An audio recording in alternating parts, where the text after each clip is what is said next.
트럼프가 8대 비관세 부정행위라는 것을 열거했습니다. 이게 전 세계 무역 상대국들이 지금까지 미국을 상대로 그동안 행해왔던 비관세 부정행위라면서 8가지 유형을 소개했는데요. 자신의 관세 정책의 정당성을 좀 내세우기 위함이었을까요? 예, 그렇게 볼 수 있을 것 같습니다. 사실 8대 비관세 부정행위가 여러 개가 있었는데 그중에 첫 번째로 관세를 내밀었다는 게 환율 조작을 지목한 게 앞으로 미국 통상 조작에서 환율 문제가 관세 못지않게 핵심 협상 카드 또는 압박 수단이 될 것이라는 것을 사실 공식적으로 천명한 건데요. 사실 트럼프 대통령은 그동안 자국 통화를 다른 나라가 인위적으로 이제 환율 조작을 해서 미국산 제품 가격 경쟁력을 떨어뜨리고 그 결과 미국의 무역 적자가 심화됐다고 주장을 해왔고 그런 측면에서 약관세 정책을 필 것이라는 것이 이제 예측이 되었었는데요. 이번에 이렇게 공식적으로 언급을 함으로써 통상협상에서 환율을 지렛대로 활용해서 어떤 지금부터 주요 국가의 통화 협상에서 환율 문제를 직접 언급할 것이다라는 얘기를 이제 우리가 예측을 할 수 있을 것 같습니다. 네. 이건 최근에 그 백악관 경제자문위원회 위원장인 스티븐 미런이 썼던 국제무역체계 재편을 위한 가이드라는 보고서 많은 주목을 받고 있는데요.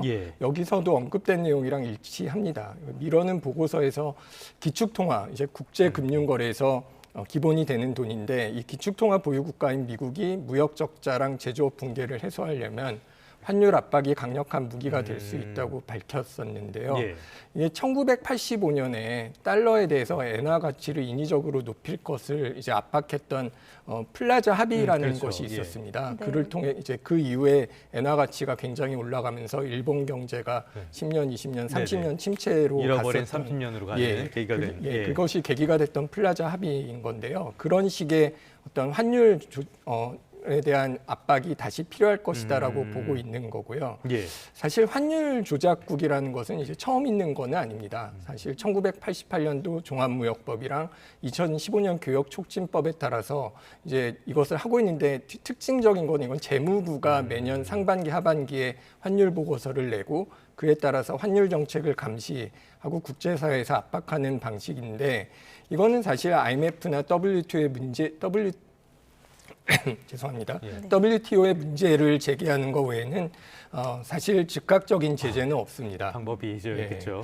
근데 이번엔 다른 게 트럼프 대통령이 환율 조작을 직접 언급하고 사실상 미국 정부가 직접 자국 환율을 관리하거나 미국이 달러 약세 정책을 추진할 정당성을 만드는 계기를 만들 수 있을 것 같습니다.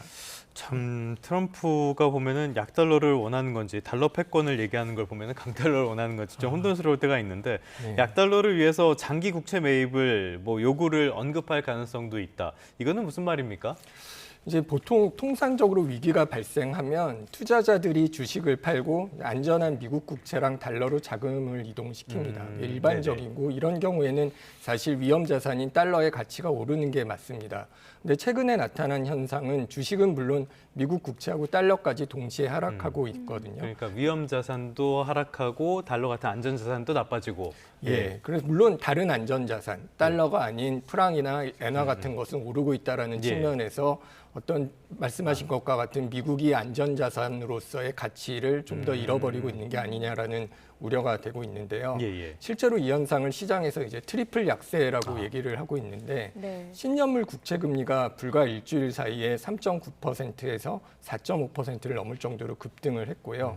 달러가 원화에 대해서는 그렇게까지 많이 떨어지지는 않았습니다만은 주요 통화 대비 4.6% 하락을 해서 3년 만에 최저 수준을 기록했습니다. 이거는 전반적으로 투자자들이 미국 자산 전반에서 이탈하고 있다는 신호인데 여기에 대해서 장기 국채를 매입해야 된다는 요구를 내놓고 있는 거는 일단은 이렇게 금리가 왔다 갔다 하는 게 시장에는 불안하기 때문에 시장 안정이 중요하고 그다음에 금리를 하락하는 것을 막고 달러를 방어하겠다는 세 마리 토끼를 잡기 위한 일종의 금융 친화적 긴급 처방인 셈이라고 볼 수 있는데요. 사실 트럼프도 이렇게 그 시장이 심각하게 바뀌니까 90일 관세를 유예하는 그렇죠. 발표를 예. 했었었는데 그럼에도 불구하고 시장의 신뢰가 크게 흔들린 상황이고 향후에 뭐 연준이 어떤 정책 대응을 통해서 달러를 구입하는 시장 안정화 정책에 나가거나 아니면 글로벌 투자자들이 어떤 지금까지 뭐 헤지 펀드들이 뭐 베이시스 트레이드 등을 통해서 그 국채 금리를 급격하게 올린 행보가 있었다면은 이런 것들이 어떻게 바뀔 것인지가 미국 경제 향방을 좌우할 중요한 시험대가 될 것으로 보입니다.